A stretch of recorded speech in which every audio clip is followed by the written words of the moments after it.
Hello friends, welcome to all. आप सभी का स्वागत है। तो हम लोग इससे पहले वाले वीडियो में फ्यूचर परफेक्ट टेंस के बारे में कंप्लीट पढ़ चुके हैं ना, और स्ट्रक्चर्स भी देख चुके हैं, और सेंटेंस कैसे बनाते हैं, कौन सा हेल्पिंग वर्ब यूज़ किया जाता है, ये सब हम सब सीख चुके हैं, है ना। तो आज के वीडियो में हम लोग क्या देखने वाले हैं, फ्यूचर परफेक्ट टेंस के एग्जाम्पल्स के बारे में, और हम लोग प्रैक्टिस भी करने वाले हैं एग्जाम्पल के माध्यम से, है ना। तो आइए स्टार्ट करते हैं। Let's start. तो फ्यूचर परफेक्ट टेंस में आप लोग जान ही रहे होंगे कि कौन सा हेल्पिंग वर्ब यूज़ किया जाता है। तो इसमें हम लोग विल हैव हेल्पिंग वर्ब का जो है यूज़ करते हैं।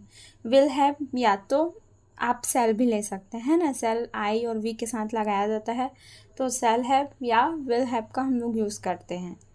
तो आइए सेंटेंस बना के मतलब ट्रांसलेट करके देखते हैं, ठीक है।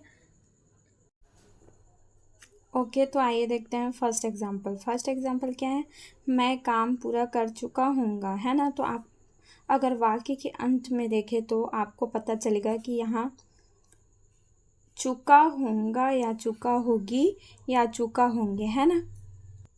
तो ये सब किसके पहचान है, ये हमारे फ्यूचर परफेक्ट टेंस की पहचान है ना।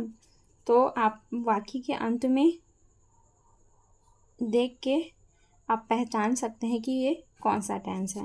तो ये हमारा क्या है, फ्यूचर परफेक्ट टेंस। तो फर्स्ट एग्जांपल है, मैं काम पूरा कर चुका हूँगा।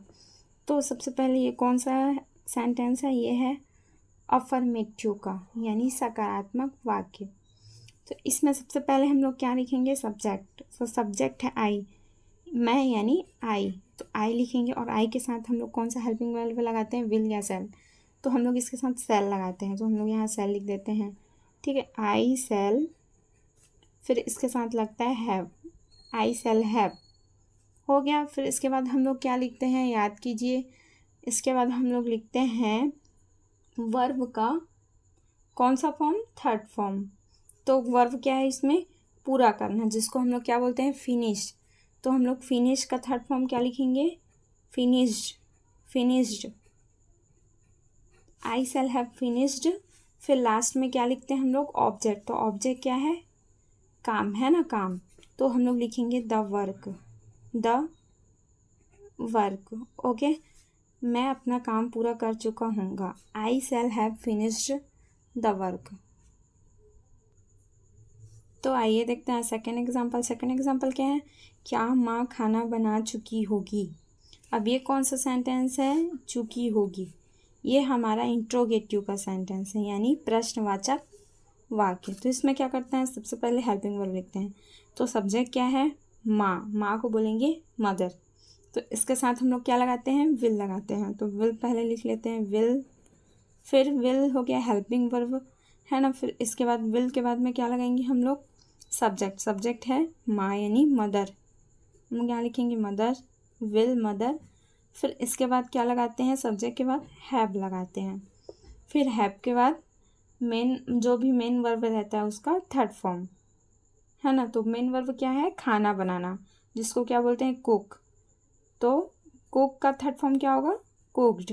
तो हम लोग थर्ड फॉर्म लिख लेते हैं। इसके बाद में ऑब्जेक्ट लिखना होता है। तो ऑब्जेक्ट क्या है, खाना, जिसको हम लोग बोलते हैं फूड, है ना।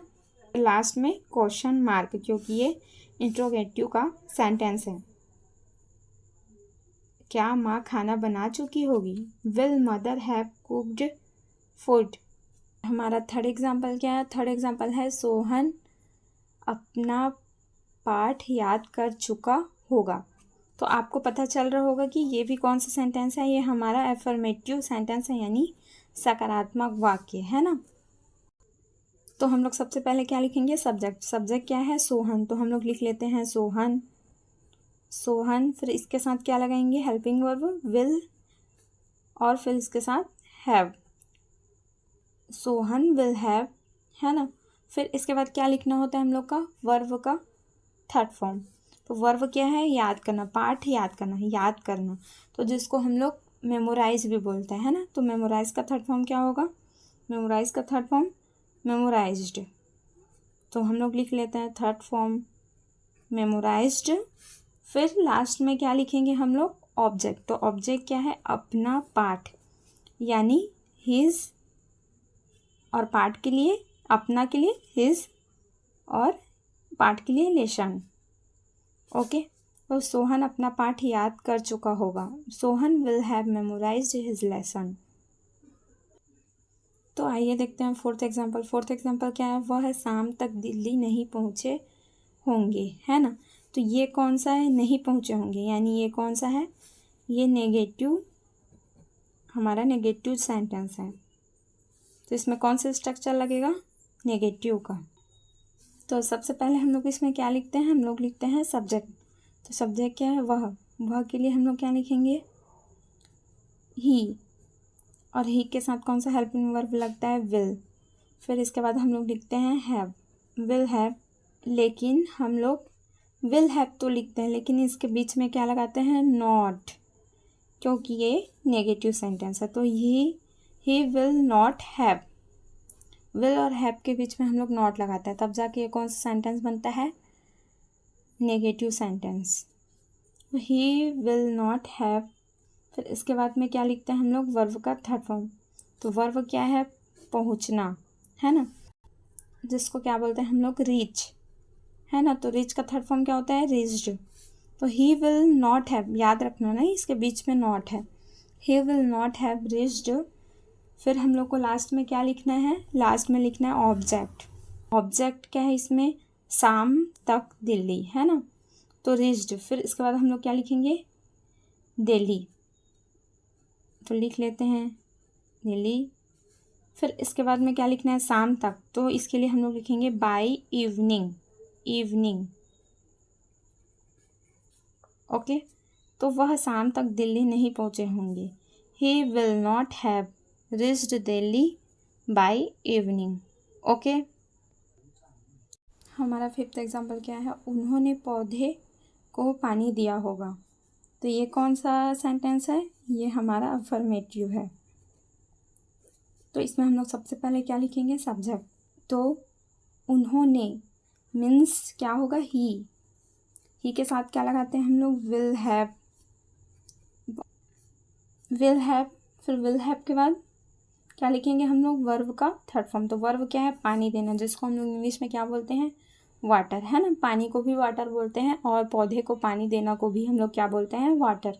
तो हम लोग लिख लेते हैं वाटर। फिर थर्ड फॉर्म लगता है तो इसके साथ ईडी लगा देते हैं, है ना। फिर लास्ट में क्या लिखते हैं हम लोग? ऑब्जेक्ट। तो ऑब्जेक्ट क्या है? पौधा। पौधे को क्या बोलते हैं इंग्लिश में? प्लांट। तो हम लोग लिखेंगे द प्लांट। ओके, उन्होंने पौधे को पानी दिया होगा। He will have watered the plant. तो आई होप आप सबको समझ आया होगा, है ना। तो हम लोग नेक्स्ट वीडियो में क्या पढ़ेंगे? हम लोग नेक्स्ट वीडियो में फ्यूचर परफेक्ट कंटिन्यूअस टेंस के बारे में पढ़ेंगे। तो हम लोग का फ्यूचर परफेक्ट टेंस आज कंप्लीट हो गया है और अगले वीडियो में हम लोग फ्यूचर परफेक्ट कंटिन्यूअस टेंस के बारे में पढ़ने वाले हैं। ओके, तो आई होप आपको क्लियर हो गया होगा। Thank you so much. मिलते हैं नेक्स्ट वीडियो में।